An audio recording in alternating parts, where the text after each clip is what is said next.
మతాల మధ్య అంతర్యుద్ధం మొదలు కాబోతోందా?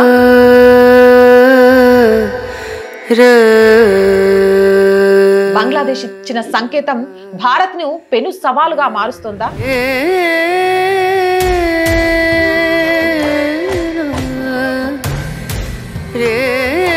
హిందుత్వాన్ని కాపాడుకోవడానికి ప్రయత్నించే ఒకే ఒక్క భారత్ 2047 కల్లా ఇస్లాంగా మారబోతోందా?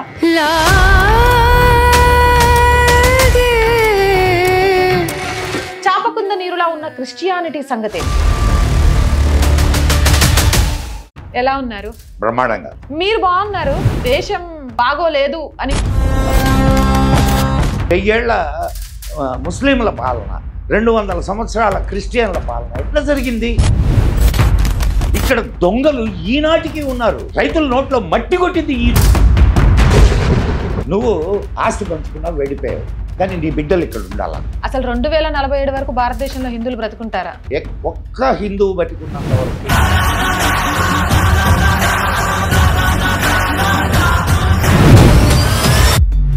ఔరంగజేబ్ వారసులం మేము, లేకపోతే అక్బర్ వారసులం మేము. ఆ వారసత్వ సంపాదన కోసం ఎక్కడ దాకా అయినా వెళ్తాం, ప్రాణం ఇస్తాం, ప్రాణం తీస్తామని అంటుంటే హిందువులు ఒక పక్కన భయపడుతున్నారు. భయపడుతున్నారు, ఎక్కడ చెప్పుకుంటున్నారు? భయపడుతున్నారు. ఆ రోజులు పోయినాయి, ఆ రోజులు పోయినాయి అమ్మా.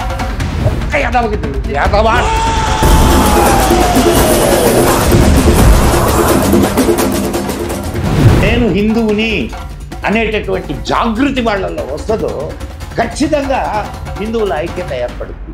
ఇప్పుడు జరుగుతున్నది అది.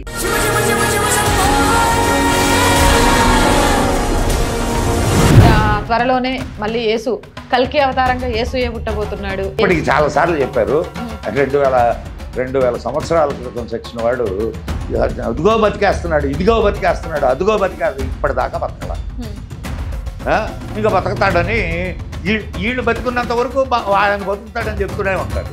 ఆయన బతికేది లేదు, వీళ్ళు చేస్తారు.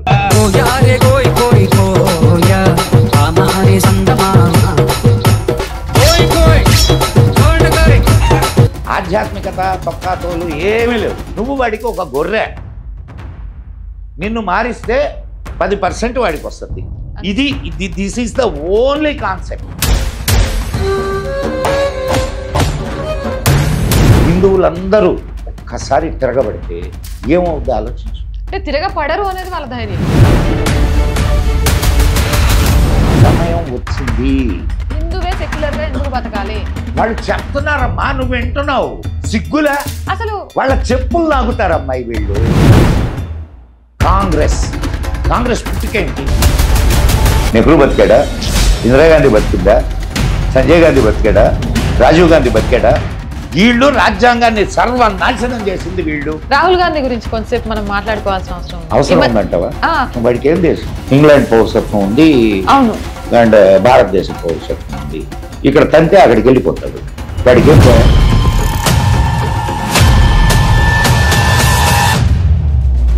ముస్లింలకి ఈ దేశంలో ఓటు హక్కు లేదు.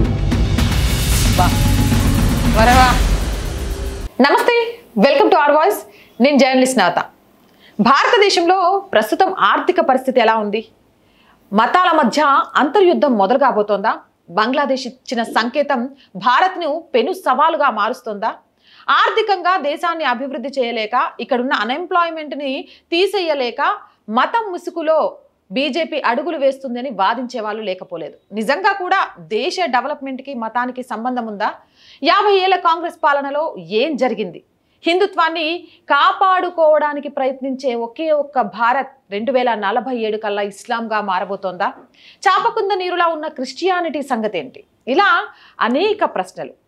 ఇక అసలు ధర్మం గురించి, దేవుళ్ళ గురించి, భగవద్గీతల గురించి, రామాయణాన్ని గురించి అపహాస్యం చేసే వ్యక్తులు, వీటి మధ్య నేటి యువత చాలా కన్ఫ్యూజన్లో ఉంది. వాస్తవాలు ఏంటి అని అర్థం కాలేని పరిస్థితిలో ఉంది. తెలియాల్సిన నిజాలను దాచేసి, తెలియకూడని విషయాలను పుస్తకాల్లో చొచ్చించి, చిన్నతనం నుంచే ధర్మం కంటే కూడా సెక్యులర్ ముఖ్యం అంటూ యువత మెదళ్లను మొత్తం మార్చేసింది గత ప్రభుత్వం. ఆ ఆలోచన ధోరణి నుంచి యువత బయటపడగలదా? పడకుంటే ఏం జరగబోతోంది? ఇలాంటి అనేక విషయాలని సీనియర్ జర్నలిస్ట్ అలాగే జాతీయవాది ఎన్నో విషయాలకు సంబంధించి ముక్కుసూటిగా చెప్పే వ్యక్తి మదన్ గుప్తా గారిని ఈ రోజు మన స్టూడియోకి తీసుకొని వచ్చాను. ఆయన అడిగి మరిన్ని విషయాలను తెలుసుకుందాం. నమస్తే అంకుల్. నమస్తే అమ్మా. ఎలా ఉన్నారు? బ్రహ్మాండంగా. మీరు బాగున్నారు, బట్ దేశం బాగోలేదు అని ఈ మధ్య బాగా వినిపిస్తోంది. ఎందుకు అనుకుంటున్నావు అమ్మా? దేశం బ్రహ్మాండంగా ఉంది, దేశం వెలిగిపోతోంది. ఇప్పుడు ఎక్కడో చివరన ఉన్నటువంటి భారతదేశం ఆర్థిక గణనలో 5వ స్థానంలోకి వచ్చింది అని అంటే ఎదుగుతున్నట్ట తరుగుతున్నట్ట? 5వ స్థానంలోకి వచ్చిందని లెక్కల్లో చూపిస్తున్నారు తప్ప నిరుద్యోగం కానీ లేకపోతే డెవలప్మెంట్స్ కానీ. అమ్మాయి నిరుద్యోగం గురించి మాట్లాడుతున్నా. ఎస్ నిరుద్యోగం గురించి మాట్లాడుతున్నా. ఒక్క సెకండ్ నిరుద్యోగం గురించి మాట్లాడి తర్వాత తక్కిన. మీ ఇంట్లో పని మనిషి ఉందా? ఉన్నారు. ఎంత ఇస్తున్నావు నెలకి? 1500. ఒకసారి అట్లా బయటికి వెళ్ళి కూలీకి ఎవరినైనా పిలువు, రోజుకి ఎంత తీసుకుంటారో చూడు. లేడీస్ అయితే 800, జెంట్స్ అయితే 1000 రూపాయలు. అంటే నెలకి 30,000, ఆడవాళ్ళు అయితే 24,000 కదా. మరి దొరుకుతున్నారా? ఒక్కొక్కసారి దొరకట్లేదు. ఒకసారి పల్లెలకు వెళ్తే పొలాల్లో పనిచేయడానికి మనుషులు దొరకట్లే. మరి నిరుద్యోగం అని మాట్లాడుతున్నావు. ప్రతి వాడికి వైట్ కాలర్ జాబ్ కావాలా, సీట్లో కూర్చొని బల్ల కింద చేతులు పెట్టి సంపాదించాలా. అట్టాటి జాబులు రావడంలే. పని చేసేవాడికి భారతదేశంలో పని లేదు అనేది లేదు.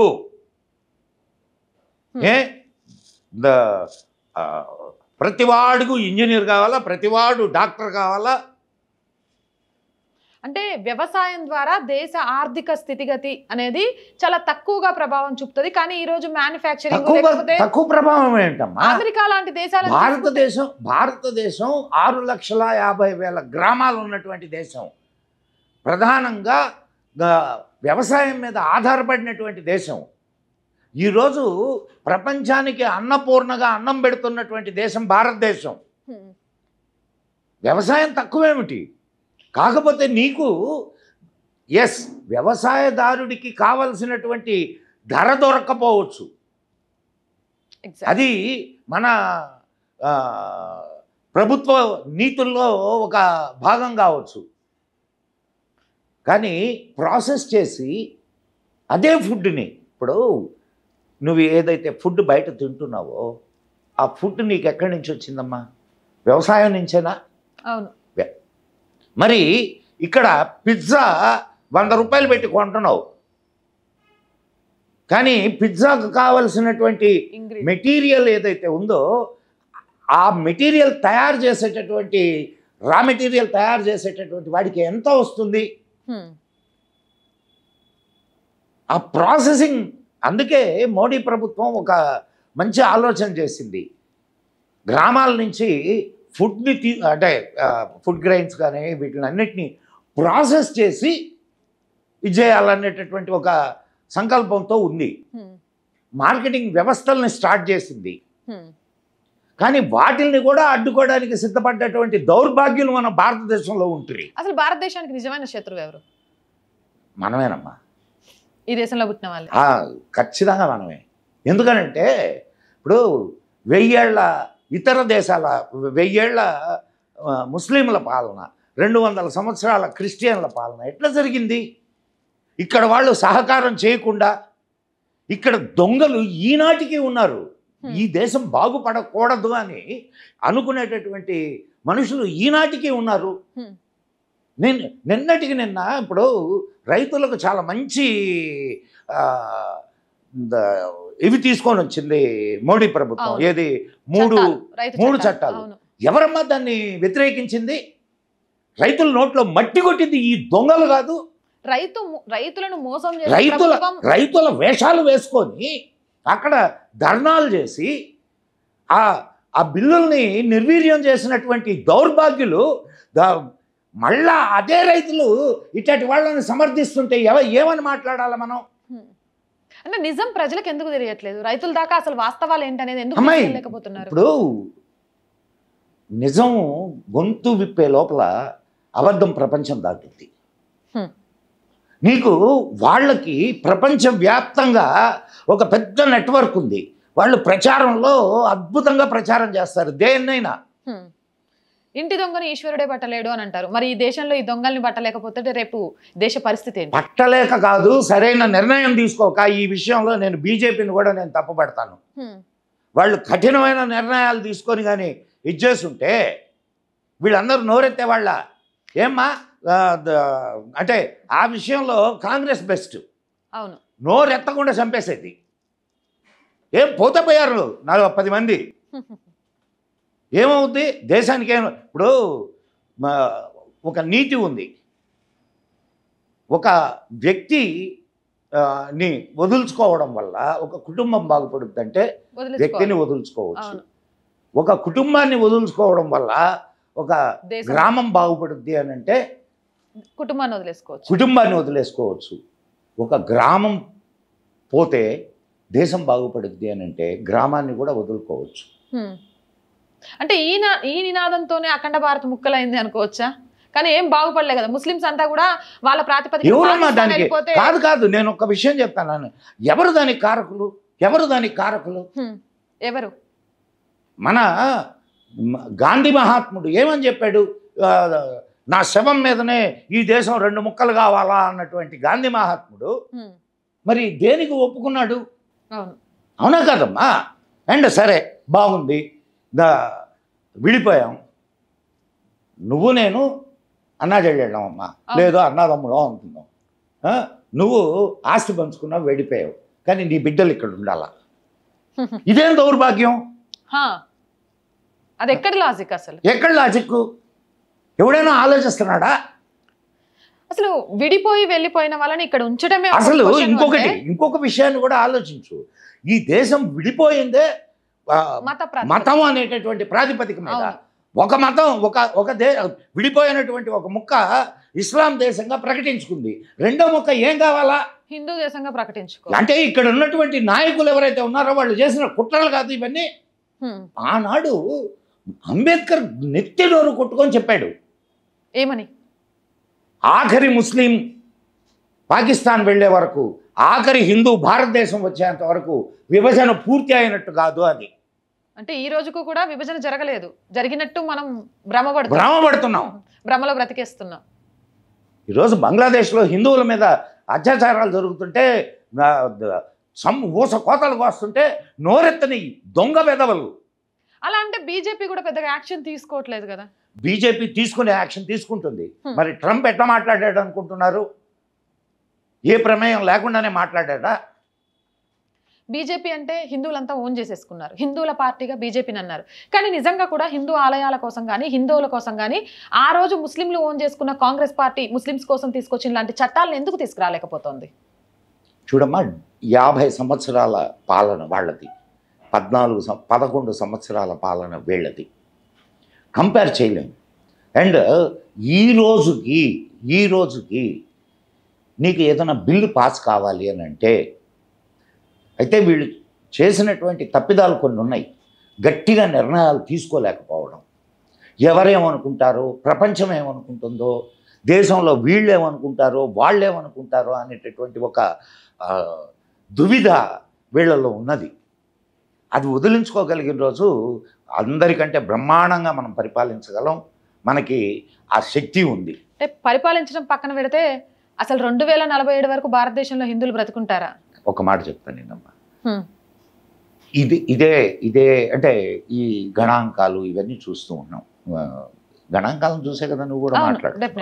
ఈ ప్రశ్న వేసింది గణాంకాలను చూసే. ఇంకొక గణాంకం చెప్తాను. ఎంత ఇది జరిగిన ఈ సనాతన ధర్మం చావదు. ఎందుకనంటే సనాతన ధర్మం చెప్పేది విశ్వసూత్రాలు. అవి ఏదో ఒక పర్సనల్గా ఒక జాతికి లేకపోతే ఒక వ్యక్తికి లేదు ఒక సమూహానికి చెప్పిన సూత్రాలు కాదు. విశ్వ మానవుడిని కాంక్షిస్తూ, విశ్వధర్మాన్ని అభిలషిస్తూ, విశ్వ శ్రేయస్సును అభిలషిస్తూ చెప్పినటువంటి సూత్రాలు సనాతన ధర్మం. నువ్వు ఇక్కడ పోతుంది అనుకుంటుంటే అక్కడ దేశాలు పారిపోతున్నాయి.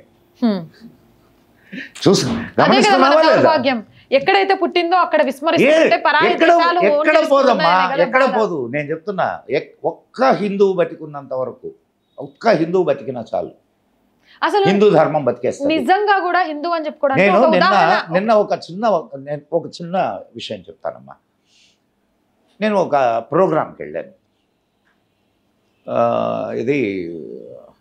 ఇది పిరమిడ్ సొసైటీ వాళ్ళు నన్ను ఒక టాక్ ఇవ్వమని అడిగితే వెళ్ళాను. నా ప్రోగ్రాంకి ముందు ఒక 15-20 మంది చిన్న పిల్లలు, ఎంత 7 ఏళ్ల నుంచి 13 ఏళ్ల వరకు ఉండేటటువంటి పిల్లలు, ఒక 15 మంది 20 మంది అద్భుతంగా భగవద్గీత శ్లోకాలు చెప్పారు. నాకు అప్పుడు అనిపించింది, ఇంకెక్కడ సనాతన ధర్మం చచ్చిపోయేది, ఎటువంటి మన వీళ్ళు తయారవుతున్నారో తెలుసా అంటే. అండ్ ఈరోజు అమ్మాయి, ఈరోజు ఎస్ ఒక విషయాన్ని నేను ఒప్పుకుంటా, ఈరోజు యువత నువ్వు చెప్తే వినడానికి సిద్ధంగా ఉన్నారు, చెప్పేవాళ్ళు కరువయ్యారా? చెప్పేవాళ్ళు కరువయ్యారు. నేను గమనిస్తున్నాను. నా దేశంలో నా ధర్మానికి ఏ లోటు లేదమ్మా. అయితే ఒకటి, ఈ అంటే మధ్య మధ్యలో వచ్చేటటువంటి ఈ దుర్మార్గుల ఆలోచనలు, చొప్పించబడేటటువంటి ఆలోచనలు, వీటి వల్ల కొంత డీవియేట్ కావచ్చేమో, కానీ మన ధర్మం ఏం చెప్పుద్దంటే హిందువు ఎప్పుడు పతితుడు కాదు, పతితుడు అయిన వాడు హిందువు కాదు. యాక్చువల్లీ టిప్పు సుల్తాన్ వారసులం మేము, ఔరంగజేబ్ వారసులం మేము, లేకపోతే అక్బర్ వారసులం మేము. ఆ వారసత్వ సంపాదన కోసం ఎక్కడ దాకా అయినా వెళ్తాం, ప్రాణం ఇస్తాం, ప్రాణం తీస్తామని అంటుంటే, మేము ఛత్రపతి శివాజీ మహారాజ్ వారసులం, ఝాన్సీ లక్ష్మీబాయి వారసులం, రాణి రుద్రమాదేవి వారసులం, ప్రతాప్ సింగ్ వారసులం అని చెప్పుకోవడానికి హిందువులు ఒక పక్కన భయపడుతున్నారు. ఆడ భయపడుతున్నారు, ఎక్కడ చెప్పుకుంటున్నారు, ఆడ భయపడుతున్నారు. ఆ రోజులు పోయినాయి, ఆ రోజులు పోయినాయి అమ్మా. ఈరోజు నిన్నటికి నిన్న జరిగినటువంటి సంఘటన, ఒక యూనివర్సిటీలో ఉంటారుగా, యూనివర్సిటీలో ఒక ఎదవల గుంపు ఒకటి ఉంటుంది. మనుధర్మ శాస్త్రాన్ని తగలబెట్టడానికి ఇచ్చేస్తే తరిం కొట్టారు. ఓకే, మార్పు మొదలైందంట. ఖచ్చితంగా మొదలైంది. అమ్మాయి ఒక విషయం, మనుధర్మ శాస్త్రాన్ని వీళ్ళు అనవసరంగా, అంటే వాళ్ళకు తెలియడం కాదు, కావాలని చేస్తున్నటువంటి విషయం ఇది.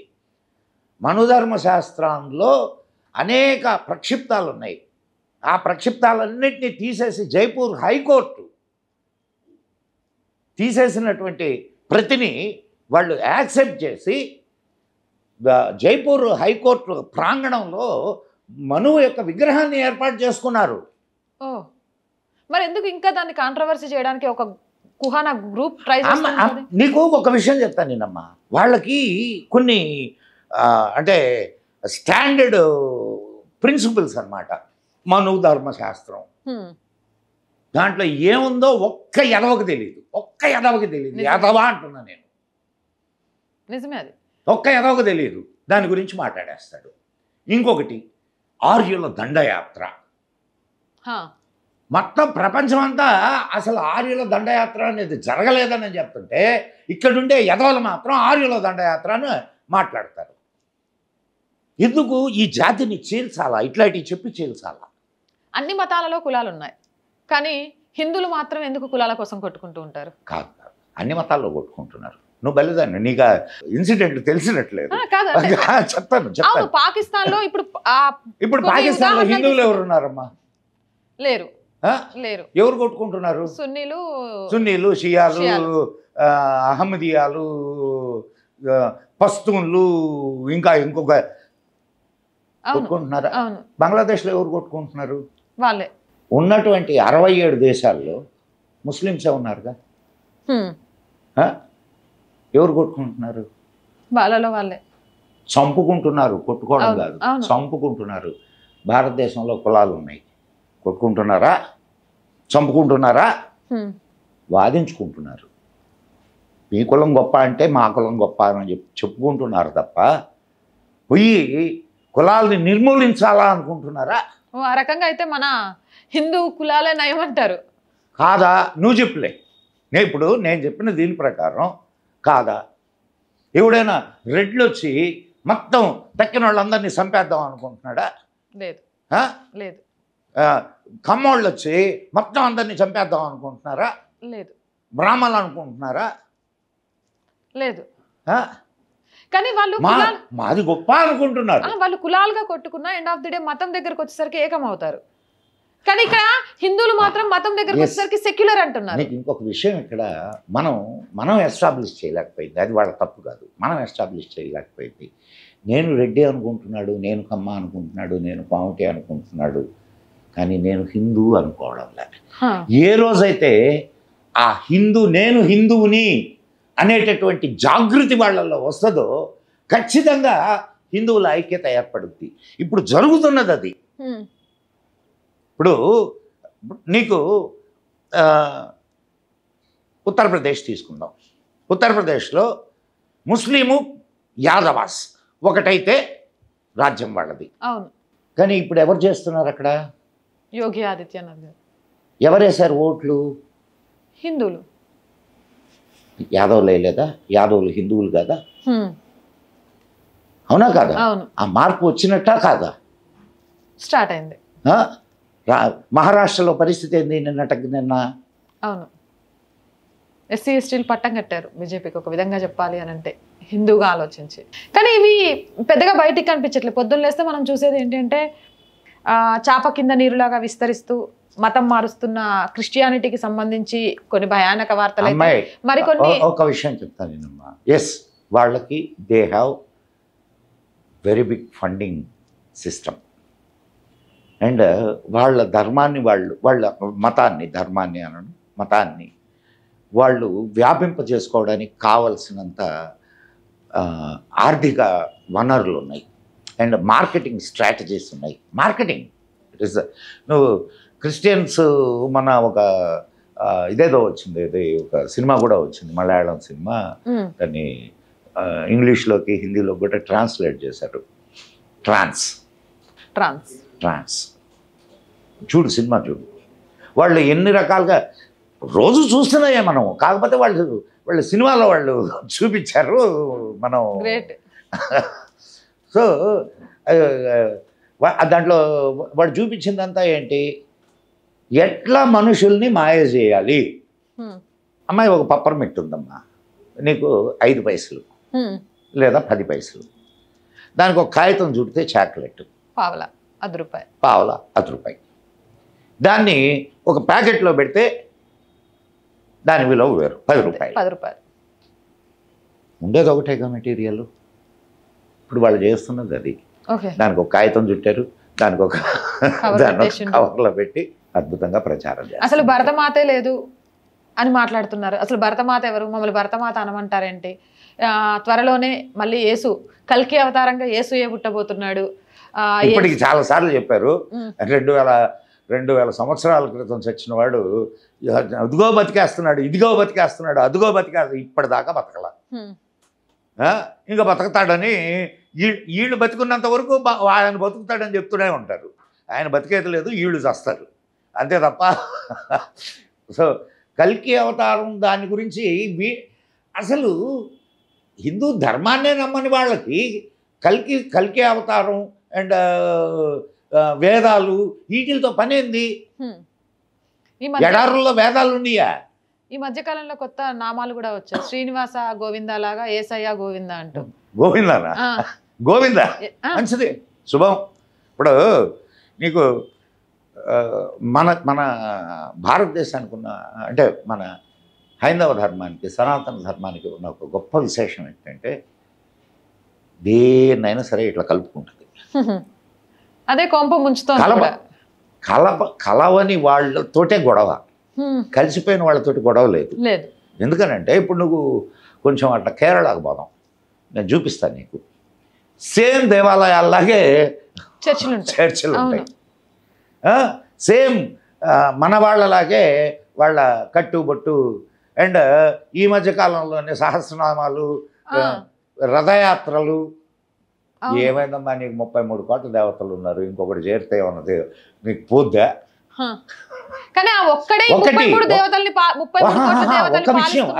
అక్కడికే వస్తున్నా.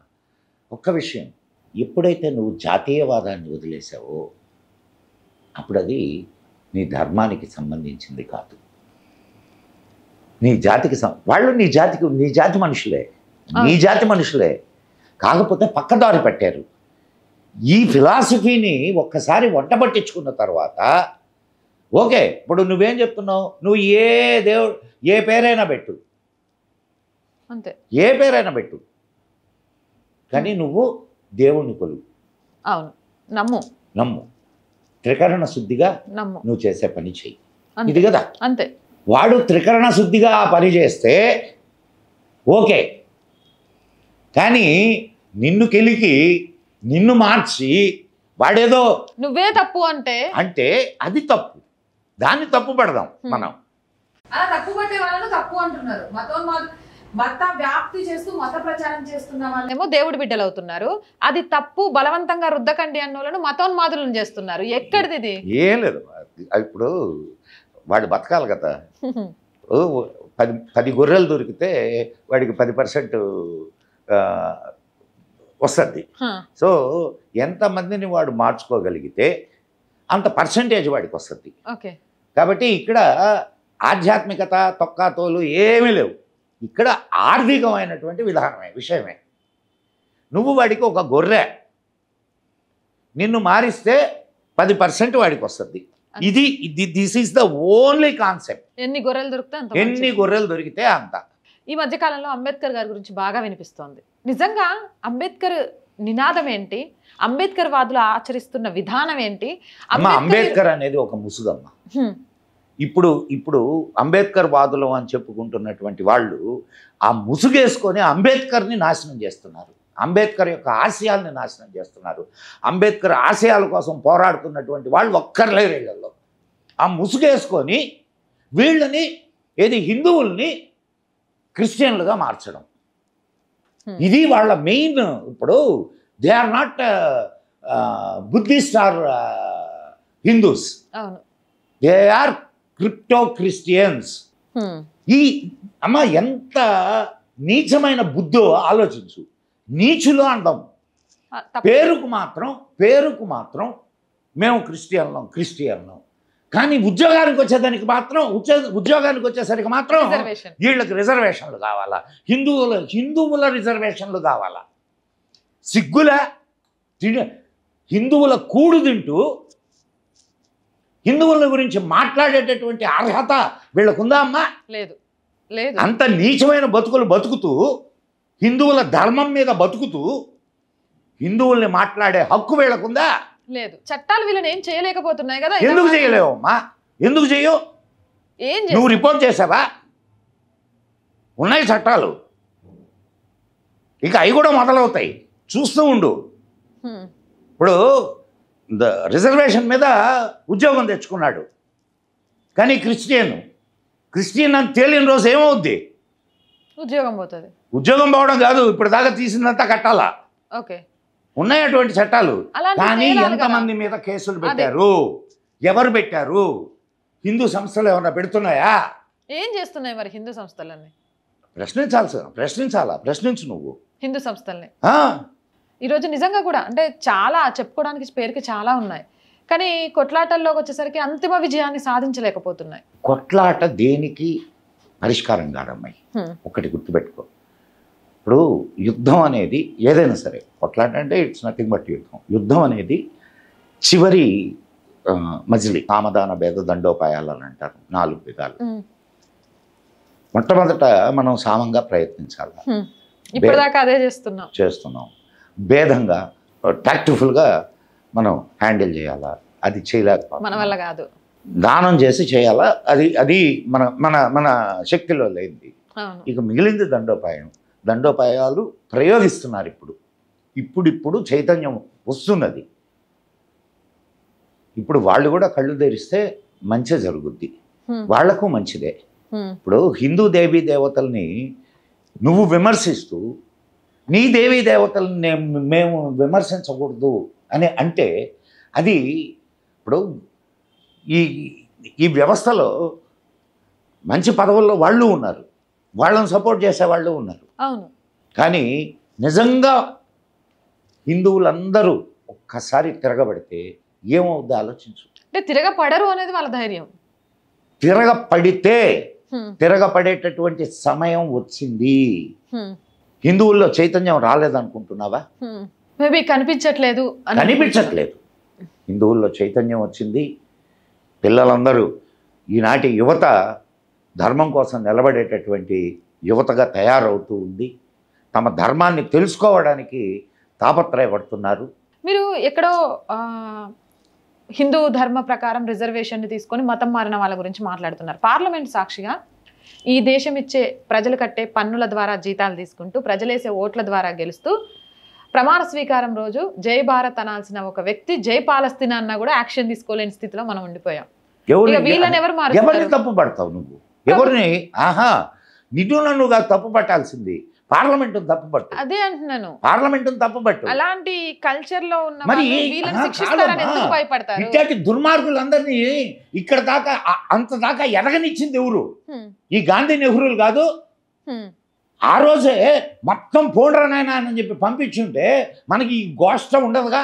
అవును, అవునా కదమ్మా?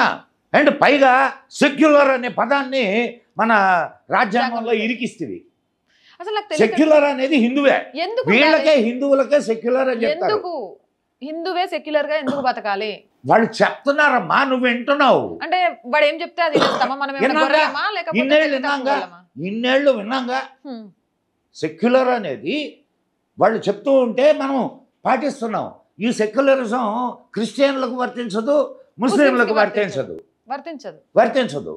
హిందూ మాత్రం సెక్యులర్గా ఉండాలా. ఇంకెన్నాళ్ళు వీళ్ళు దొంగలు. మనకి మీకు ఒక విషయం చెప్తానండి. ఈ దొంగలందరూ కలిసి హిందువులకు బ్రెయిన్ వాష్ చేస్తున్నారు. అరే సెక్యులరిజం, అందరూ ఒకటే అని ఒక హిందూ అనుకుంటాడు, అందరూ ఒకటే అని ఒక ముస్లిం అనుకోడు, ఒక క్రిస్టియన్ అనుకోడు. బికాజ్ నేను చెప్తాను, నేను ఇంతకు ముందు పనిచేసిన ఆఫీస్లో ఒక క్రిస్టియన్ అమ్మాయి ఉండేది. మనం ఏదైనా పూజ చేస్తే కనీసం ప్రసాదం తీసుకోవడానికి కూడా ఇష్టపడదు. కానీ ఆ అమ్మాయి మన ఆఫీస్లో ఉన్న కొందరిని మెదక్ చర్చికి తీసుకెళ్ళడానికి మాత్రం ఇష్టపడుతుంది. మన వాళ్ళు వెళ్ళిపోతారు.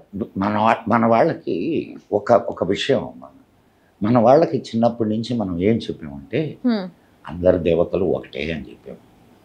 ఎందుకనంటే ఈ ఎడారి దేవతల గురించి మనకు తెలియదు, మనం తెలుసుకోవాలా.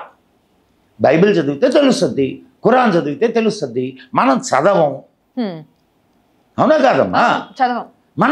మన గ్రంథాలు మనం చదివాము, అందరు దేవుళ్ళు ఒకటే అనేది మన సిద్ధాంతం. కానీ వాళ్ళ గ్రంథాలలో ఆ దేవుడు మాత్రమే దేవుడు, ఇంకెవరు కాదు. వాళ్ళని చంపేసినా పర్లేదు, అమ్మాయిని చెరిపేసినా, నమ్మకపోతే చంపేయి. ఇక్కడ నాకు ఇంకో విషయం అంకుల్ డౌట్. నిజంగా నీ మతం నమ్మలేదని వాడిని చంపేయమని గ్రంథం చెప్పింది.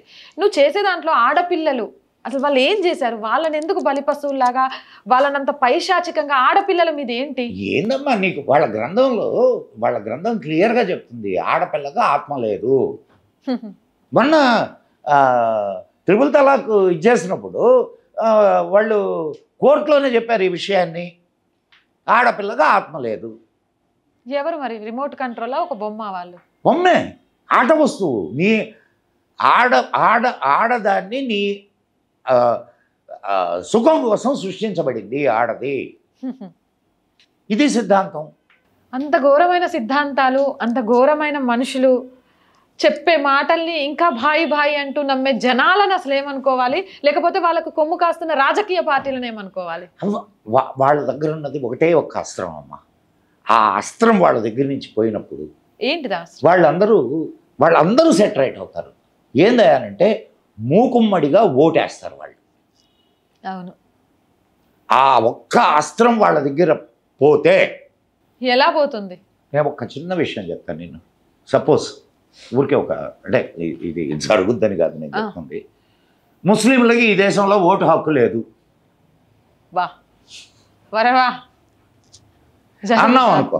అన్నాం అనుకో, ఒక్క రాజకీయ నాయకుడైనా వాళ్ళ ఇళ్ళ కాదు కదా, వాళ్ళ ఏరియాలో కూడా పోతాడమ్మా. అంటే ఇప్పుడు అర్థమైందా దేనికి పోతున్నారు అనేది? ఓటు కోసం. అసలు వాళ్ళ చెప్పులు నాగుతారమ్మాయి వీళ్ళు.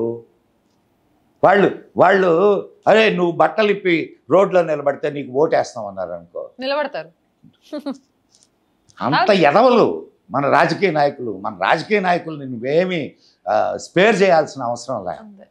అసలు నాకు తెలియక అడుగుతాను, కాంగ్రెస్ కుటుంబానికి ముస్లిం కుటుంబానికి అంత ప్రేమ ఎందుకు? ఆ వర్క్ బోర్డు కానివ్వండి, లేదా సెక్యులర్ అనే హిందువులకు జోడించడం కానివ్వండి, చాలా విషయాలు దీని వెనక చాలా పెద్ద కుట్ర, చాలా పెద్ద విస్తృతమైనటువంటి ఇది ఉంది.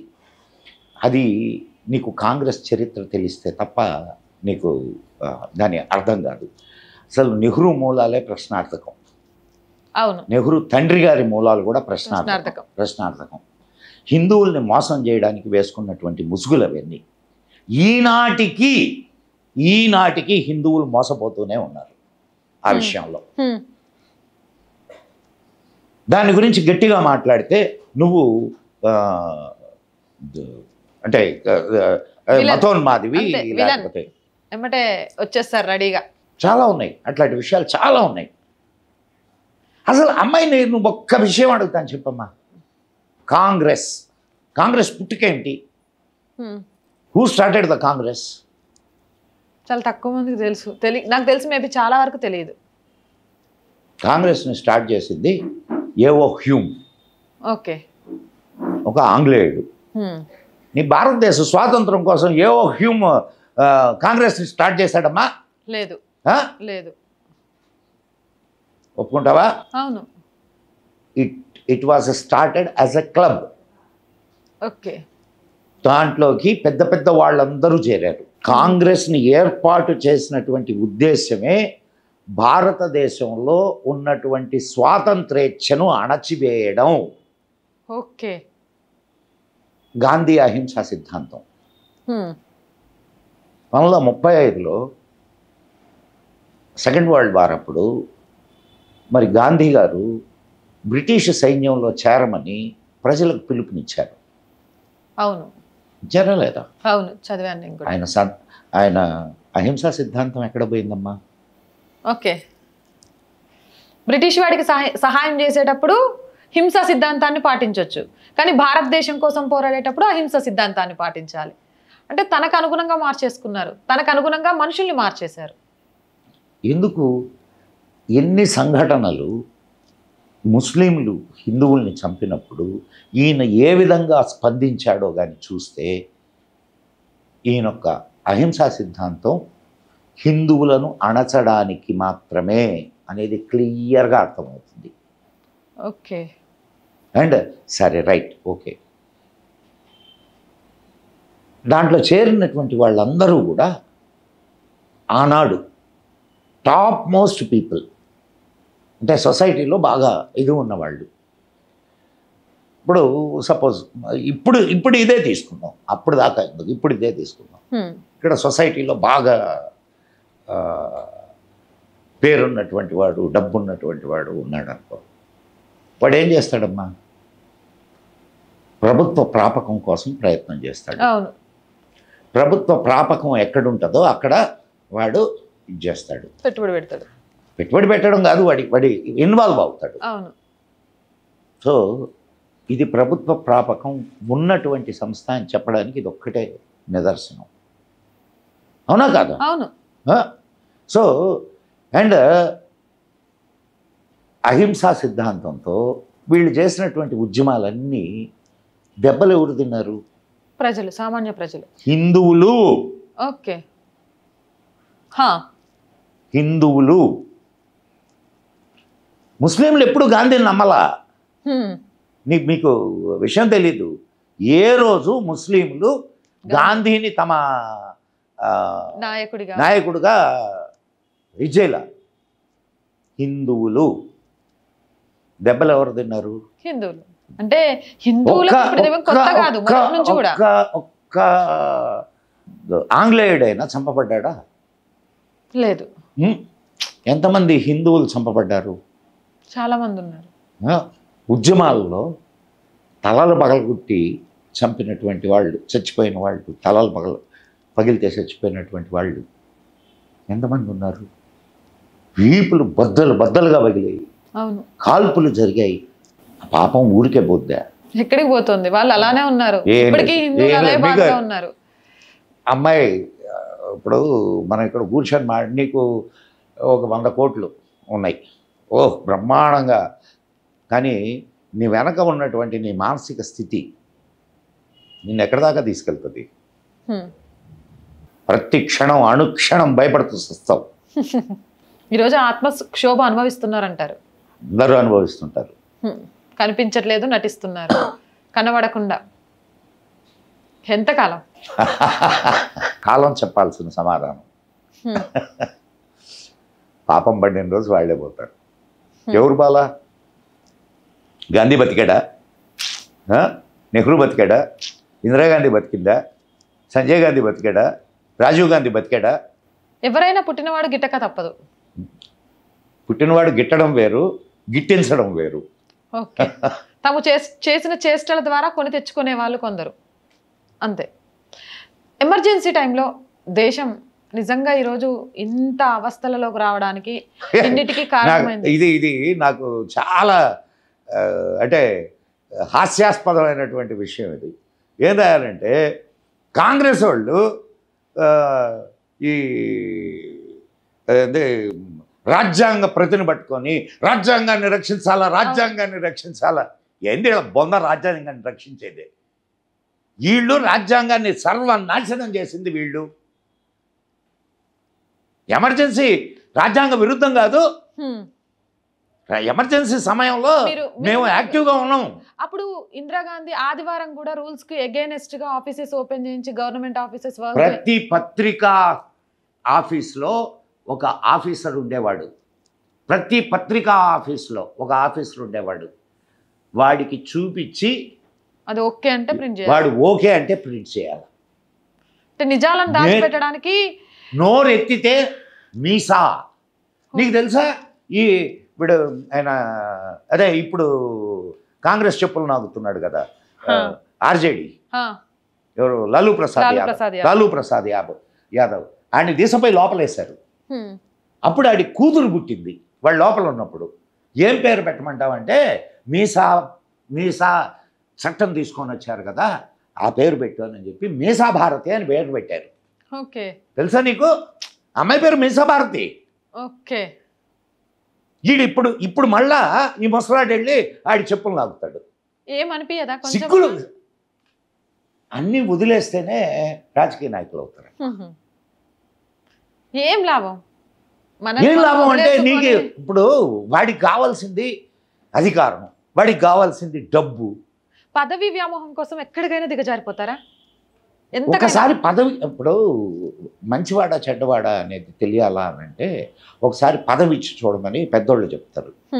వాడు ఒక మంచివాడికి పదవి ఇచ్చావనుకో, వాడికి ఏదైనా అంటే వ్యతిరేకంగా ఇదైతే వాడు ఏం చేస్తాడు అంటే, చీపు ఏదో పదవి అని చెప్పి వెళ్ళిపోతాడు. అవును.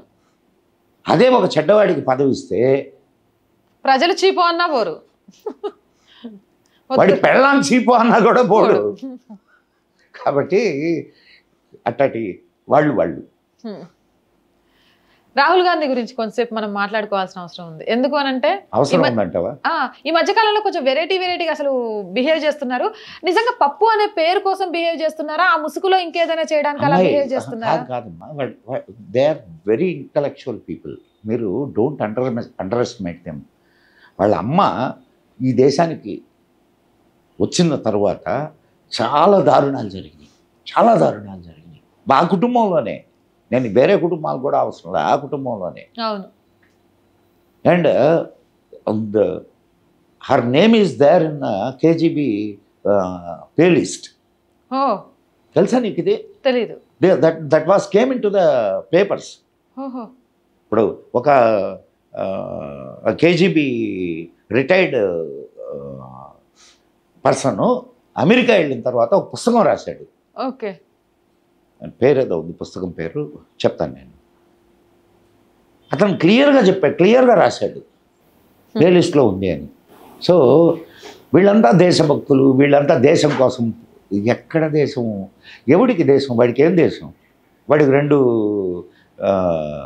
ఇవి ఉన్నాయి, ఇంగ్లాండ్ పౌరసత్వం ఉంది అండ్ భారతదేశ పౌరసత్వం ఉంది. ఇక్కడ తంతే అక్కడికి వెళ్ళిపోతాడు. వాడికి ఏం పోయా? ఇప్పుడు పాకిస్తాన్లో చూసావు కదా నువ్వు, పాకిస్తాన్లో ఆర్మీ జనరల్స్ అందరూ ఆర్మీ జనరల్గా పనిచేసేటప్పుడు ఏం చేస్తారు అని అంటే ఇంగ్లాండ్లోనో అమెరికాలోనో లేకపోతే ఏ ఇతర దేశాల్లో ఆస్తులు కొని పెట్టేసుకుంటారు, అక్కడ పౌరసత్వం తీసేసుకుంటారు. ఇక్కడ ఇక్కడ ఇక్కడ ఏదైనా ఇదైందంటే టక్కన ఎగిరేస్తారు, లేకుంటే ఇక్కడ చంపేస్తారు. అర్థమైందా నీకు? ఇప్పుడు అందరినీ చంపేశారు కదా. అంటే వీళ్ళని పట్టుకొని పాకులాడుతున్న వాళ్ళ పరిస్థితి రేపు అగమ్య గోచరమే. అరే వీళ్ళు ఇప్పుడు ఒక్క విషయం చెప్తాను నేను, ఎవరు పట్టుకొని పాకులాడుతున్నారు చెప్పు నాకు? ఎవరు వాళ్ళని పట్టుకొని పాకులాడుతున్నారు? ఏదైనా సిద్ధాంతపరంగా పాకులాడుతున్నారా? పదవీకాంక్ష పరంగా. వాళ్ళని పట్టుకొని ఓటేసేటటువంటి వాడు వాళ్ళ సిద్ధాంతపరంగా వాళ్ళని నచ్చి వేస్తున్నాడా? ఏ సిద్ధాంతం లేనోడే ఓటేస్తాడు. అక్కడ ఓటేసేదే వాళ్ళు కదా, ఇంకా వాళ్ళకి సిద్ధాంతం ఎక్కడ ఉంటుంది? అండ్ వాళ్ళని పొగిడేటటువంటి పత్రికలు కానీ, పత్రికా విలేకరులు కానీ, లేదా నాయకులు కానీ, వీళ్ళందరూ వాళ్ళంటే ఇష్టం ఉండి చేస్తున్నారు అనుకుంటున్నావా? వాళ్ళు ఇచ్చే పైసా కోసమా? ఖచ్చితంగా. నీ మళ్ళా అనుమానం ఎందుకంట? అనుమానం ఎందుకు? జార్జ్ సోరోస్ నిన్న పార్లమెంట్లో గొడవ రాలేదా జార్జ్ సోరోస్ గురించి? ఇవన్నీ ఎవరికి తెలియవు అనుకుంటున్నారా ఏంది? అందరికీ తెలుసు. కానీ వాళ్ళు వేసేటటువంటి బిస్కెట్ల కోసం కుక్కల్లాగా ఇవి తోకలు ఊపుకుంటూ నాలిక ఇది చేసుకుంటూ తిరుగుతాయి. వాళ్ళు ఇచ్చడం బట్టి వాస్తవాలను తప్పుగా ప్రచురించి ఒకటి కొంప ముంచితే ఏదో ఒక రోజు ఆ ఉప్పెన మన కొంప కూడా ముంచుద్ది కదా. ఆ విషయం ఎందుకు తెలియట్లేదు ఈ మేధావులకు? అమ్మాయి కర్మ సిద్ధాంతం వీళ్ళు ఇప్పుడు నువ్వు అంటున్నది కర్మ సిద్ధాంతం. నువ్వు ఏదో ధర్మాన్ని గురించి కొంచెం ఇది చేస్తున్నటువంటి దానివి కాబట్టి నువ్వు ఈ ఆలోచనలో ఉంటావు, కర్మ సిద్ధాంతం ఆలోచనలో. వాడికి కర్మ సిద్ధాంతం ఎందుకమ్మా? ఈరోజు నాకు డబ్బులు వస్తే చాలు. కర్మ ఇంకేమన్నానా? వాడు ఇంకా ఇంకొకటి అంటాడు, నా కర్మ లేదు ఏమీ లేదు, డబ్బులు వస్తే చాలు నాకు. రేపటి ఆలోచన లేదు. రేపు ఎవరు చూశారమ్మాయి? రేపు ఎవరు చూశారు? రేపేం జరుగుద్దో ఎవరు చూశారు? ఏ క్లబ్ డాన్సర్గా ఉన్నామే ఈరోజు భారతదేశపు క్లబ్ డాన్సరో లేకపోతే స్టీవార్టో ఎవరో ఉన్నామే ఈరోజు భారతదేశపు తలరాతను రాయడానికి సిద్ధం కాలా? ఎవరు చూశారు తలరాత? రేపేం జరుగుద్దో, ఈ దేశంలో రేపేం జరుగుద్ది నాకు అనవసరం. ఈరోజు నాకు కడుపు నిండిందా లేదా, నాకు డబ్బులు వచ్చినాయా లేదా, ఇది కదా ఆలోచన. ఈ మెటీరియలిస్టిక్ థింకింగ్ వల్లనే భారతదేశం దెబ్బతింటుంది. ఎప్పటి వరకు అయితే ఆధ్యాత్మికమైనటువంటి ఆలోచనలు ఉండి, కర్మ సిద్ధాంతం మీద నమ్మకం ఉండి, పునర్జన్మ సిద్ధాంతం మీద నమ్మకం ఉంటే భయం ఉంటుంది. సో మనం వీళ్ళని గురించి నువ్వేమీ ఇప్పుడు 84 లక్షల జీవరాశులు, ఏ తర్వాత జన్మ ఎట్లా ఉంటుందో ఎవరికి తెలియదు. అది కూడా తెలిసే విధానంగా ఉంటే భలే ఉండేది. కాబట్టి అలాంటి వాళ్ళ గురించి పెద్దగా ఆలోచించాల్సిన అవసరం, ఆర్గ్యూ చేయాల్సిన అవసరం లేదంటారు. అమ్మాయి, మనం ఈరోజు నువ్వెందుకు వచ్చావమ్మా ధర్మాన్ని గురించి మాట్లాడుతూ పాలిటిక్స్లో ఒక మంచి ఇదిని కాంక్షిస్తూ నువ్వెందుకు వచ్చావు బయటికి? నీకేం మొగుడు కుటుంబం అన్నీ ఉన్నాయి, మంచి ఛానల్లో ఉద్యోగము ఉండేది, ఈరోజు ఇన్ని కష్టాలు ఉండేవి కాదు. కాకపోతే మన సిద్ధాంతాలను, మన అంతరాత్మను చంపుకొని పనిచేయడం కంటే ఇంకొక దురదృష్టకరమైన విషయం ఏమీ ఉండదని నా ఉద్దేశం. మనం ఎందుకు పుట్టాము అంటే ఏదో ఒక మంచి పని మనమే చెయ్యాలి అనుకోవడం స్వార్థం. మనము మార్పు వచ్చినప్పుడు నీలాంటి వాళ్ళు ఎంతమంది ఉన్నారు ఈరోజు చూసావా? నీకు నువ్వు దేంట్లో పనిచేసావు ఇంతకుముందు? నేను భారత్ టుడేలో వర్క్ చేశాను, సివిఆర్, రాజ్ న్యూస్ కదా, అన్ని శాటిలైట్ ఛానల్స్. ఈరోజు ఒక్కొక్క యూట్యూబ్ ఛానల్ శాటిలైట్ ఛానల్ కంటే ఎక్కువ ఎక్విప్మెంట్స్, ఎస్టాబ్లిష్మెంట్స్. ఈరోజు నీకు చాలా వరకు టీవీలు చూసేటటువంటి జనాలు తగ్గిపోయారు.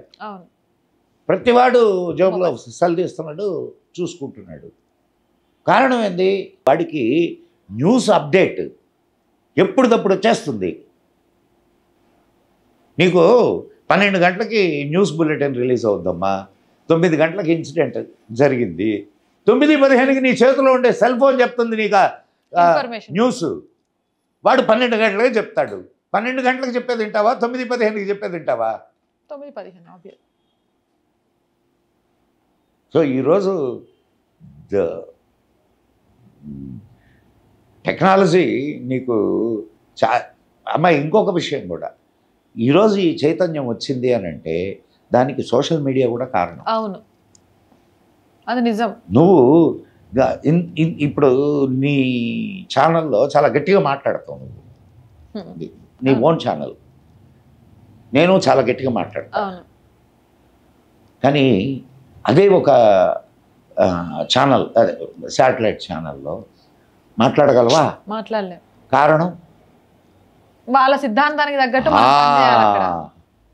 సో వాళ్ళని కూడా నువ్వు తప్పు పట్టడానికి లే. కోట్లు డబ్బులు పెట్టి వాడు ఒక ఛానల్ నడుపుతున్నాడు అని అంటే వాడికి ఎక్కడి నుంచి ఫండింగ్ రావాలి కదా. వాడు ఎవడో ఒకడికి అఫిలియేట్ కావాలి కదా, తప్పదు. కానీ ఇక్కడ నీకు అది కాదు. నీకు నీ చేతిలో సెల్ ఫోన్ ఉంటే నువ్వే ఒక ఛానల్ నడపచ్చు. అవును. సో ఆ కమ్యూనికేషన్ సిస్టము చాలా. అయితే దీన్ని ఇప్పుడు ఎప్పుడైనా కత్తిని సృష్టించినప్పుడు దాంతో గొంతులు కోయొచ్చు, కూరగాయలు తరుక్కోవచ్చు. ఎలా అన్నది మన ఆలోచనను బట్టి ఉంటుంది, మన విఘ్నత. ఒక్కసారి మళ్ళీ ఇటు వస్తే హిందూ ధర్మానికి సంబంధించిన రామాయణ, మహాభారత, భాగవతాలకు సంబంధించి విమర్శించే వాళ్ళు చాలా ఎక్కువైపోయారు.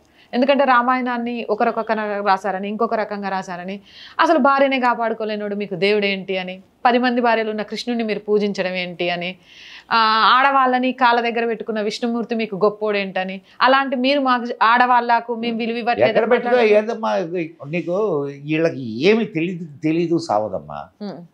విష్ణుమూర్తి లక్ష్మీదేవిని ఎక్కడ పెట్టుకున్నాడు? కాళ్ళ దగ్గర పెట్టుకున్నాడా? గుండెల్లో పెట్టుకున్నాడు. కానీ మన ఫోటో చూపించేటప్పుడు విష్ణుమూర్తి పాల సముద్రం మీద పడుకున్నప్పుడు కనిపించేది. అంటే వాళ్ళు విమర్శించడానికి ఏదో ఇప్పుడు నీకు అది నువ్వు సృష్టించుకున్నటువంటి బొమ్మ. అంటే సంపద అక్కడ నీకు ఆ సింబాలిజం తెలియకుండా మనం మాట్లాడేస్తాం. ఆయన ఎవరు? విష్ణుమూర్తి. ఈ విశ్వాన్ని సృష్టిని పాలించేటటువంటి వాడు. పాలకుడికి ఏం కావాలా? సంపద కావాలా. పాలకుడికి సంపద కావాలమ్మా. సంపద ఏమిటి? సంపద శక్తి నిన్ను డామినేట్ చేస్తే కష్టం, పాలన దెబ్బతినదు. అవును. సో పాలన ఎక్కడుండాలా? శక్తి ఎక్కడుండాలా? కింద ఉండాలి. పాలనకు అణిగిమణిగి ఉండాలా. ఓకే. ఎప్పుడు సంపద పాలనని డామినేట్ చేయకూడదు, అప్పుడు వ్యవస్థ నాశనం అయిపోతుంది. పాలన కనుసన్నల్లో సంపద ఉంటే ఆ రాజ్యం వెల్లివిరుస్తుంది. ఓకే, అవునా కదా? అవును. మరి నువ్వు చెప్తారు చూడు, ప్రతిదాన్ని ఒక తప్పుగా చూపిస్తే నేను 100 తప్పులు చూపించగలను వాడిలో. ఇప్పుడు మనోళ్ళు అంటుంటారు కదా, అది 1 వేలు నీ వైపు చూపిస్తే 4 వేళ్ళు నీ వైపు చూపిస్తాయని. అవును, నేను చాలా చూపించగలను. కానీ అసలు నీ ధర్మం యొక్క ఇదేమిటి, ఆలోచన ఏమిటి, నీ ధర్మం ఏం చెప్పింది, నీ ధర్మంలో ఉన్నటువంటి రామాయణం కానీ మహాభారతం కానీ. ఇప్పుడు మనకు కృష్ణుడు, రాముడు ఏకపత్ని వ్రతుడు. అవును. కానీ రాముడిని ఆయనకు 3 భార్యలు. అవును, అవునా కాదు? అవును. కృష్ణుడు తర్వాత తరం. అర్జునుడు ఎంతమంది భార్యలు? 16 మంది భార్యలు ఆయనకి. సారీ, 12 మంది భార్యలు అర్జునుడికి. ఉలూచి వీళ్ళందరూ చాలా మంది ఉన్నారమ్మా. ఆయన ఒక్కొక్క చోటికి యుద్ధానికి పోయినప్పుడల్లా ఒక ఆమెని పెళ్లి చేసుకున్నాడు.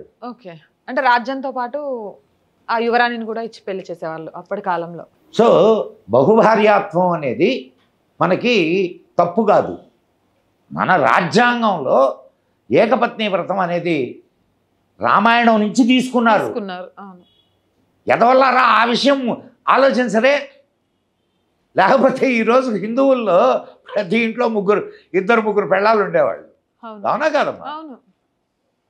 సో నీ రాజ్యాంగానికి ఆధారం ఏమిటి? రామాయణంలోని ఏకపత్ని వ్రతం. హిందూ కోడ్ బిల్లులో దాన్ని తీసుకొని వచ్చారు. ఓకే. అసలు దేవుడు అంటే ఏమనుకుంటున్నావు? చాలా కన్ఫ్యూజన్స్ ఉన్నాయి చాలా మందిలో. దేవుడు అంటే ఏమనుకుంటున్నావు? కన్ఫ్యూజన్ లేదు. మన హైందవ ధర్మం చెప్పేటటువంటి విధానం, సిద్ధాంతం ఏమిటంటే మొట్టమొదట మనిషి మనిషిగా మారాలి. మనిషి మనిషిగా మారడం అంటే నీకు మానవత్వం ఉండాలి. ఒకరిని హింసించకుండా, ఒకరిని ఆదరిస్తూ, నీ తోటి వాళ్ళతో కలిసి బ్రతకడం, కష్టాల్లో ఉన్న వాళ్ళని ఆదుకోవడం, ఇది మానవత్వం. అవునా? అప్పుడు నువ్వు మనిషి అనిపించుకుంటావు. మనిషి తర్వాత స్టెప్ మహాత్ముడు. అందరినీ సమానంగా చూడగలిగి, అందరినీ తనలాగా చూడగలిగితే వాడు మహాత్ముడు. ఆ తర్వాత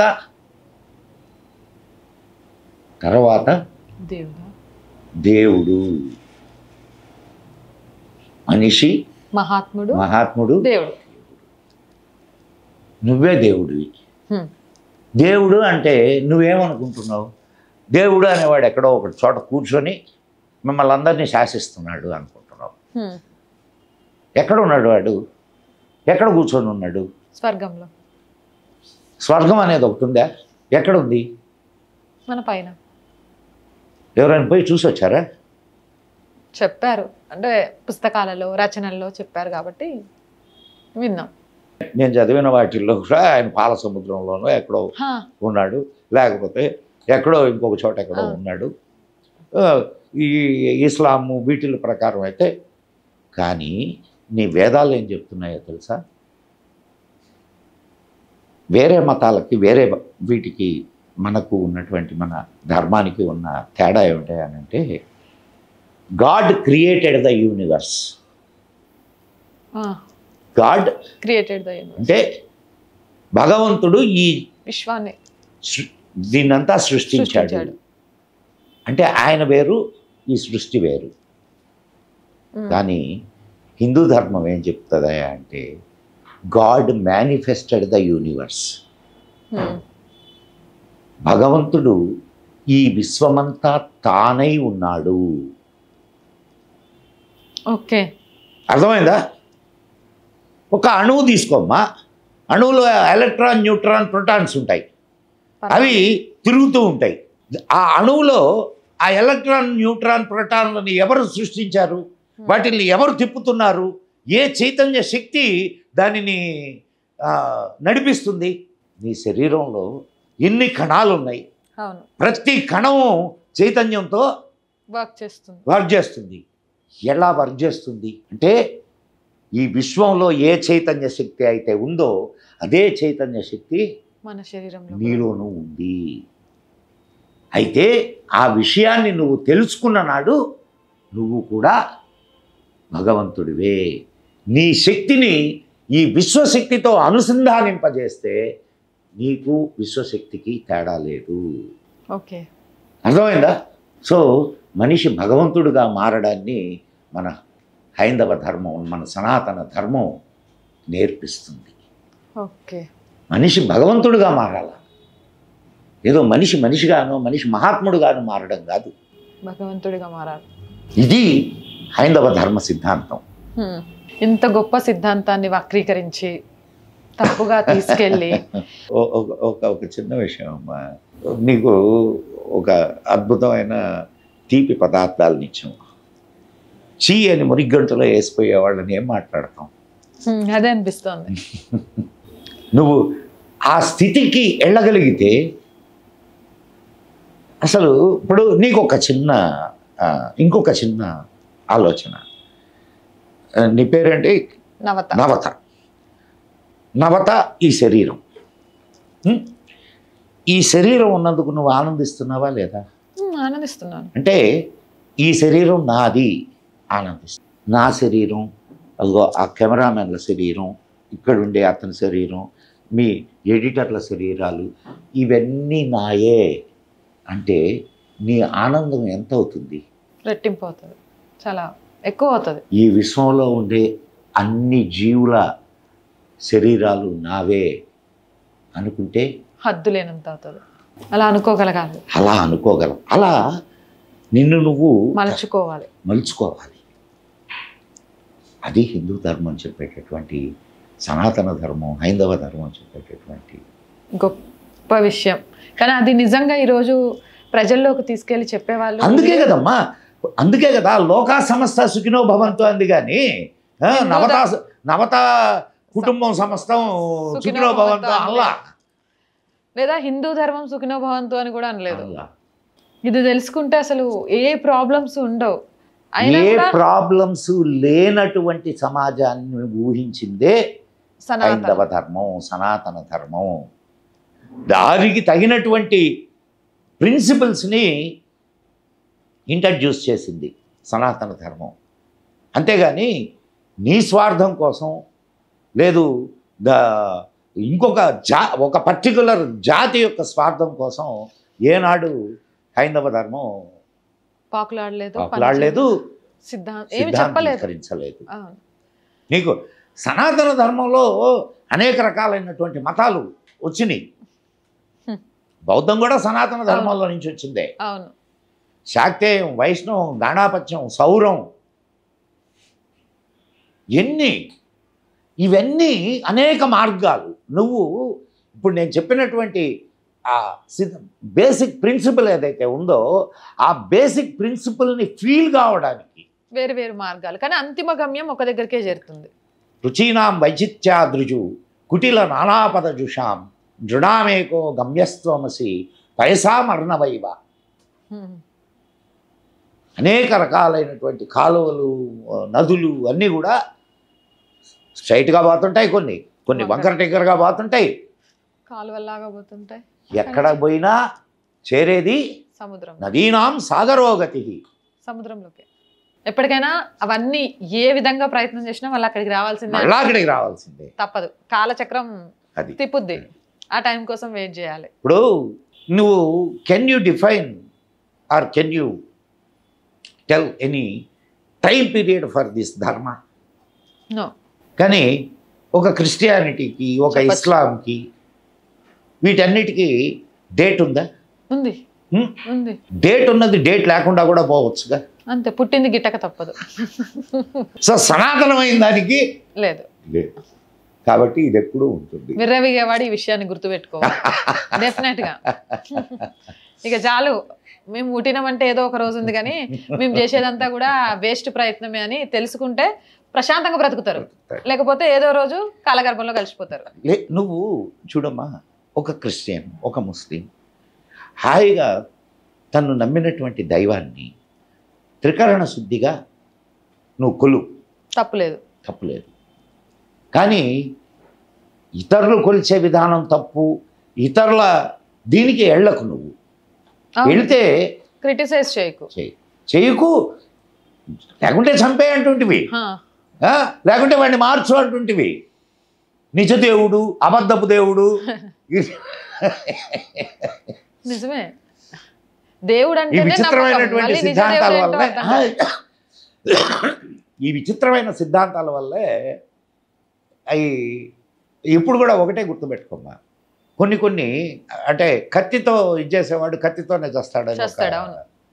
సో ఇటువంటి అబద్ధపు సిద్ధాంతాలతో మొదలైనవి అబద్ధపు సిద్ధాంతాలతోనే కనుమరుగైపోతాయి. ఇప్పుడు తనను తాను మార్చుకోలేనప్పుడు తను దేన్ని మార్చగలడు? దేన్ని మార్చలేడు. కాలచక్రాన్ని మార్చగలడా? అది భ్రమ. పిల్లి కళ్ళు మూసుకొని పాలు తాగినట్టే ఉంటుందేమో వీళ్ళ చరిత్ర. అంతే. ఇంకోటి కాసేపటి పాలిటిక్స్ వైపు వస్తే, భారతీయ జనతా పార్టీ అభివృద్ధి వైపు లేకపోతే ఇచ్చిన హామీలను నెరవేర్చే వైపు పక్కన పెట్టేసి అయోధ్యని, రాముడని, హిందూ అని, మత కల్లోలాలు, మతాల మధ్య విధ్వంసం రావడానికి కారణాలు అవుతుందని మాట్లాడే కొంతమంది ఉన్నారు. వాళ్ళకి ఏం చెప్పొచ్చు, ఎలా చెప్పొచ్చు? నేను ఒక చిన్న విషయం చెప్తాను. మేము హిందువులకు మేలు చేస్తామని ఎక్కడైనా బీజేపీ చెప్పిందా? భారతీయ జనతా పార్టీ ఎక్కడైనా చెప్పిందా? సబ్కా సాత్ సబ్కా వికాస్ అన్నదే తప్ప హిందూకా వికాస్ హిందూకే సాత్ అని అన్నదే. కానీ కొంతమంది నాయకులు హిందువుల తరపున వకాలు తప్పుచుకొని మాట్లాడుతున్నారు. మాట్లాడు. అవును, నువ్వు హిందూ అయితే హిందువుగా మాట్లాడకూడదా? ముస్లింల తరఫున వకాలు తప్పుచుకొని మాట్లాడేటటువంటి వాళ్ళు లేరా? వాళ్ళని మాట్లాడమే నువ్వు. నువ్వు మాట్లాడితే అన్నీ మాట్లాడాలా. ఒకనాటి కాలంలో ఒక ప్రధానమంత్రి దేవాలయానికి కూడా పోకూడదు, కానీ ఇఫ్తార్ విందులు ఇవ్వచ్చు. అవును, నీకు అర్థమవుతుందా? ఈ రోజుకు కూడా శివుడి బొమ్మ పట్టుకునే నేను అనేది, ఒక ప్రధాని ఇఫ్తార్ విందిస్తే ఆయన సెక్యులర్, గుడికి వెళ్తే ఆడు మతోన్మాది. అవును, ఇట్లాంటి ఒక బయాస్డ్ థాట్ని మన మైండ్లలో చూపించారు. ఇప్పుడు ఆయన దేవాలయానికి వెళ్తున్నాడు. ఇప్పుడు నేను ప్రధానమంత్రిని అయినంత మాత్రాన నా పర్సనల్ నమ్మకంతో నీకేం సంబంధం? అవును, ఇక్కడ ఇప్పుడు అట్లా తీసుకుంటే నెహ్రూ తాగుతాడు, తింటాడు, సిగరెట్లు తాగుతాడు, అన్ని అలవాట్లు ఉన్నాయి. ఆయన అనుసరిద్దామా? అలాంటివి ఎవరికి మాట్లాడరు, బయటకు తీసుకురారా? ఎందుకు మాట్లాడు? నువ్వు మాట్లాడు కదమ్మా. అవును, నిజంగా చెప్పాలి. నెహ్రూ ఏం మంచి చేశాడో అది ఆలోచించు, నరేంద్ర మోడీ ఏం మంచి చేస్తున్నాడో అది ఆలోచించు. వ్యక్తిగత విషయాలు మనకు వ్యక్తిగత విషయాలకు వస్తే ఒక్కొక్కటి చరిత్ర పూర్తిగా నాశనం అయిపోద్ది. చరిత్రే లేనటువంటి వాళ్ళు చరిత్రను గురించి మాట్లాడితే ఎట్లా? నిజమే. ఇక్కడ ఇంకొక డౌట్ కూడా ఉంది ఇప్పటి వరకు. అండ్ ఇంకొకటి అన్నావు నువ్వు, హిందువులు ముస్లింల మధ్య తగాదాలు. నువ్వు ఇంతకుముందు ఏం చేసావు? హిందువుల్ని అణగదొక్కి ముస్లింలకు పెట్టడం మొదలెట్టావు. వక్ఫ్ బోర్డు చట్టం ఎట్టొచ్చింది? 1991 ప్లేసెస్ ఆఫ్ వర్షిప్ యాక్ట్ ఎట్లొచ్చింది? హిందువుల దేవాలయాలు సెక్యులర్ అని చెబుతూ హిందువుల దేవాలయాలు ప్రభుత్వాల చేతిలో ఎందుకు ఉండాలా? వక్ఫ్ ఆస్తులు ఎందుకు ఉండకూడదు? వక్ఫ్ ఆస్తులు ఎందుకు ఉండకూడదు? అంటే 99 సంవత్సరాలు రిలీజ్ అయిపోయింది. ఇంకొక విషయం నీకు ఇప్పుడు ఈ విషయం చెప్తాను నేను. బ్రిటిషర్స్ టైంలో British colonies and British offices ఎక్కడైతే ఉన్నాయో దాని పక్కనే కొంత స్థలాన్ని, కొంత అంటే కాదు, కొంత అనేది చాలా పెద్ద స్థలాలని క్రిస్టియన్ మిషనరీలకు ఇచ్చారు. 99 సంవత్సరాల లీజ్ అగ్రిమెంట్. ఈనాడు 99 సంవత్సరాలు పూర్తయి ఇంకా ఒక 30-40 సంవత్సరాలు అయింది. ఎందుకు వెనక్కు తీసుకోవడంలా? మరి ఈ విషయాల్లో ప్రభుత్వాలు ఏం చేస్తున్నట్టు?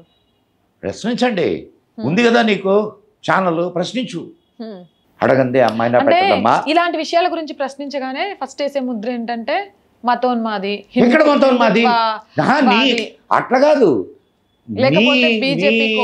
దేవాలయాల ఆస్తులు, నీ దేవాలయాల భూములు అయితే దొబ్బుకుపోవచ్చు.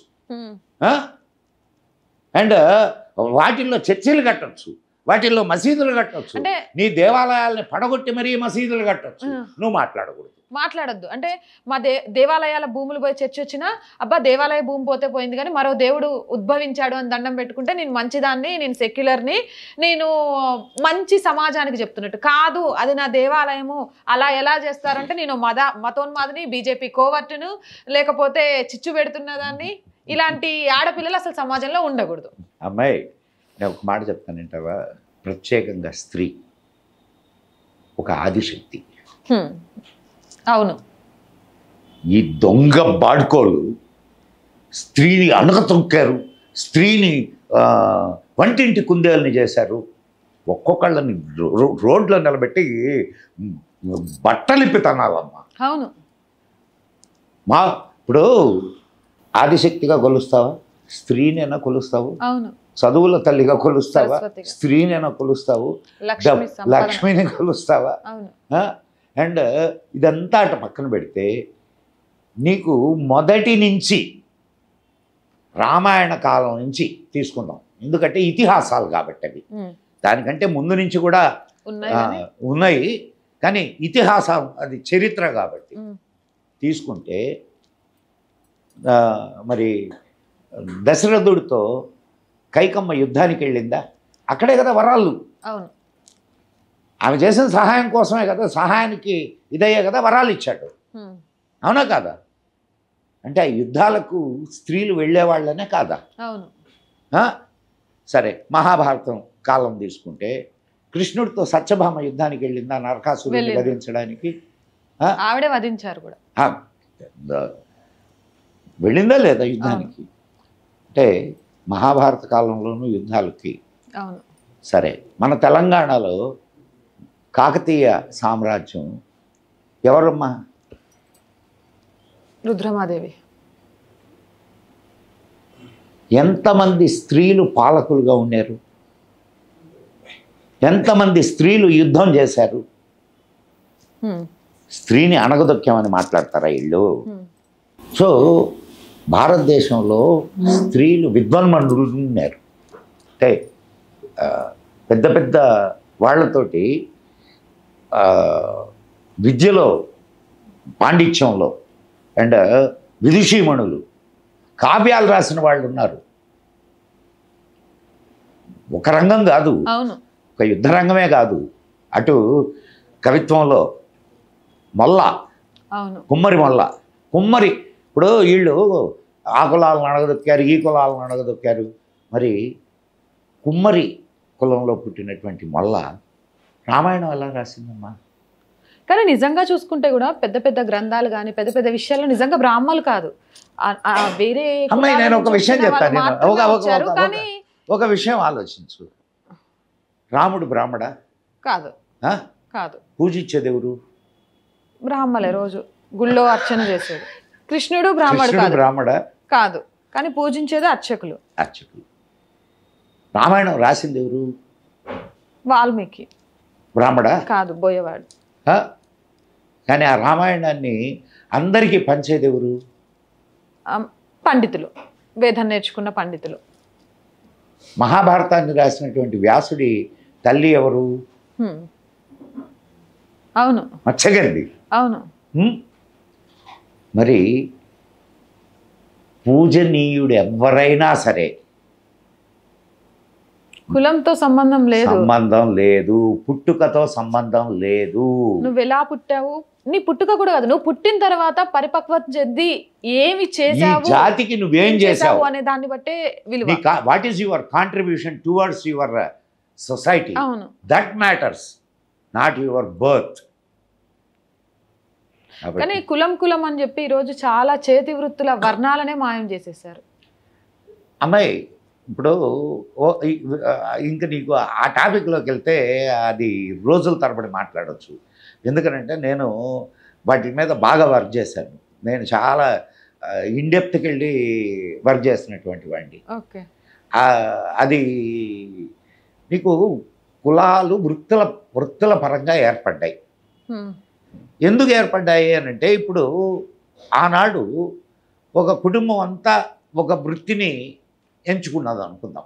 అంటే లేదు, ఆ కులంలో పుట్టావు, ఆ కుల వృత్తి నీకు అలవడింది. నువ్వు ఒక సాలె, అంటే పద్మశాలి అనుకుందాం, ఊరికే ఉదాహరణకు చెప్తాను. పద్మశాలీల కుటుంబంలో ఆ బట్టలు నేయడం, దారం తీయడం, రంగులు అద్దడం, ఇవన్నీ చిన్నపిల్లలకు కూడా తెలుస్తాయి. అవును. అండ్ వాళ్ళ జీవన విధానం వేరుగా ఉంటుంది. అవును. ఇప్పుడు ఆ అమ్మాయి ఒక కోవిటింటికి కోడలుగా వచ్చిందనుకో, ఇబ్బంది పడదా? పడుతుంది. వీళ్ళు ఇబ్బంది పడరా? పడతారు. అందుకని కొన్ని నియమాలను ఆనాడు ఏర్పరచుకున్నారు. అర్థమైందా? ఇప్పుడు ఎంతమంది పద్మశాలీలు బట్టలు నేస్తున్నారు? లేరు. ఎంతమంది కోవిటోళ్ళు వ్యాపారాలు చేస్తున్నారు? తక్కువైపోయారు. వాళ్ళ బిడ్డనే అలా పెంచడానికి వాళ్ళు ఇష్టపడట్లేదు. సో ఆనాడు ఉన్నటువంటి లైఫ్ కండిషన్స్ అండ్ ఆచార వ్యవహారాల్లో కూడా చాలా తేడా ఉంటుంది. అవును. ఆహార వ్యవహారాల్లో తేడా ఉంటుంది. అవును. ఇప్పుడు శుద్ధ సాత్విక భోజనం చేసేటటువంటి వాళ్ళు ఉంటారు, అండ్ మాంసాహారం చేసే వాళ్ళు ఉంటారు. పూజలు, ఉపవాసాలు, లేకపోతే అలవాట్లు, కట్టుబొట్లు ఖచ్చితంగా ఉంటాయమ్మా. ఆ విషయాల్ని పక్కదో పట్టించేసి వాళ్ళు అట్లా చేయొద్దన్నారు, వీళ్ళు ఇట్లా చేయొద్దన్నారు, వీళ్ళది పెద్దది, వాళ్ళది. ఇవన్నీ మనల్ని విడదీయడానికి ఈ దొంగలు ఆడుతున్నటువంటి నాటకం. కులాంతర వివాహాల్ని మతాంతర వివాహాల్ని ప్రోత్సహించే వాళ్ళు వాస్తవాలను ప్రజలకు చెప్పకుండా తర్వాత జరిగే ఇప్పుడు కులాంతర వివాహాలు జరుగుతున్నాయి. ఇప్పుడు పెద్ద ప్రాబ్లం కాదు. ఎందుకు? నీ కుల వృత్తులే లేవు కాబట్టి ఆమె ఉద్యోగం చేసుకుంటుంది, నువ్వు ఉద్యోగం చేసుకుంటున్నాయి. ఎక్కడైనా గొడవ వస్తే ఒక తిండి విషయంలో వస్తుంది. ఆచారాలు తిండి వాటిని కొంచెం మేనేజ్ చేసుకుంటే సెటరైట్ కావచ్చు. అట్ట కూడా కావడంలే. ఎన్ని ప్రేమ వివాహాలు ఇదవుతున్నాయి చాలా. సో ఇక మాట్లాడుకుంటూ ఇంకొకసారి మనం కంపల్సరీ ఒక ర్యాపిడ్ ఫైర్, ఒక 5 క్వశ్చన్స్, ఒకటే 5 క్వశ్చన్స్ అంతే. మన దేశ ప్రధాని మోదీ గారి గురించి చెప్పాల్సి వస్తే? చాలా గొప్ప ప్రధాని. భారతదేశంలో ఇప్పటి వరకు ఏ ప్రధాని చేయనంత పని ఈయన చేశారు. ఆర్థిక మంత్రి నిర్మలా సీతారామన్ నాకంటూ కొన్ని ఇప్పుడు మోడీకి ఇచ్చినంత గ్రేడ్ ఇవ్వలేకపోవచ్చు నేను. రాహుల్ గాంధీ మాట్లాడకుండా ఉంటే మంచిది. సోనియా గాంధీ అసలు తలుచుకోకుండా ఉంటే మంచిది. రేవంత్ రెడ్డి ఇంకొంచెం మెచ్యూర్ కావాల. దేశ భవిష్యత్తు ఏ ఢోకా లేదు. యువతకి ఏం చెప్పాలి? నిద్రలేవండి. హిందువులకి మేల్కోండి. భారతదేశం అంటే ఇంకొక దేశం లేదు. భారతదేశం లాంటి దేశం ఇంకొకటి లేదు. భరతమాత అనను అనే వాళ్ళని వాళ్ళ కర్మ. దేశాన్ని గౌరవించలేనివాడు, తల్లిని గౌరవించలేనివాడు, దేశాన్ని గౌరవించలేనివాడు ఒకటే పోయినా ఒకటే. Thank you sir. అడగగానే వచ్చి చాలా విషయాలు చెప్పారు. మీతో మాట్లాడుతుంటే ఎంత సమయమైనా తక్కువే అనిపిస్తుంది. మళ్ళీ కలవాలి, ఇంకా చాలా విషయాలు మా ప్రేక్షకులకు తెలియజేయాలనుకుంటున్నాను. Thank you. జై హింద్, జై మా భారతి. ఏదేమైనా ఎండ్ ఆఫ్ భారత్ మాతాకి జై. నువ్వెవరైనా కానీ ప్రపంచంలో భరతమాత లాంటి మాతను ఎక్కడా చూడవు. ఎక్కడ మాత లేదు. ఈ ప్రపంచానికి ఉన్నది ఒకే ఒక మాత, భరతమాత. దాన్ని కాపాడుకోవడం కోసం నువ్వు కులమా మతమా అనేది ఆలోచించాల్సిన అవసరం లేదు. ఆలోచిస్తే రేపు నువ్వనేటోడివే ఉండవు. ఈరోజు యువతను తట్టి లేపేవాడు లేరే కానీ తడితే ప్రతి ఒక్కరు శివాజీ మహారాజులే, తడితే ప్రతి ఒక్కరు రాణి రుద్రమాలే. ఎందుకులే అని ఉపేక్షిస్తున్నారే తప్ప ఎందుకు అని వదిలేసి అలసత్వంలో మాత్రం లేరు. కబలిస్తాము అని చూస్తే కదలికలు లేకుండా ప్రక్షాళన చేయడానికి కూడా సిద్ధంగా ఉంటారు. ఇక రాజకీయ నాయకులు ఓటు బ్యాంకు రాజకీయాలు చేస్తూనే ఉంటారు. వాళ్ళ చేతుల్లో పావులుగా మారకండి, కొన్ని మతాల చేతుల్లో గొర్రెలుగా మారకండి. ఈ రెండు మారారు అంటే మీ ఉనికిని మీరే కోల్పోతారు. ఏదేమైనా పుట్టినందుకు నీ పేరును సార్థకం చేసుకునేలాగా ఈ దేశం కోసం ఏదో ఒకటి చేయి. నువ్వు మాత్రమే చేయాలి అనుకుంటే స్వార్థం, అందులో నేను భాగం అవ్వాలి అనుకుంటే గొప్పతనం.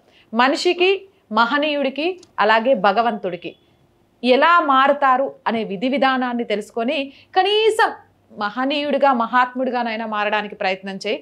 అప్పుడు నువ్వు పొందే ఆనందం కొన్ని కోట్లలో కూడా ఉండదు. అదే ఈ సనాతన ధర్మం మన భారతదేశం నేర్పించింది. దయచేసి ఆ మార్గంలోనే వెళ్ళండి. తట్టి లేపాల్సిన అవసరం లేదు. అందరూ మేలికతోనే ఉన్నారు. ఎప్పుడు అవసరం వస్తుందా అని ఎదురు చూస్తున్నారు. ఆ అవసరాన్ని రానియకుండా మిగిలిన వాళ్ళు మెసులుకుంటే మంచిది, వచ్చిందంటే మీకే నష్టం. ఇది చాలా క్లియర్ కట్గా సింపుల్గా చెప్పారు. నేను మళ్ళీ చెప్తున్నా, ఏ దేశం వెళ్ళినా, ఏది సాధించినా నా భరతమాత కంటే, మన భరతమాత కంటే గొప్పది ఏదీ లేదు. జై హింద్, జై భారత్.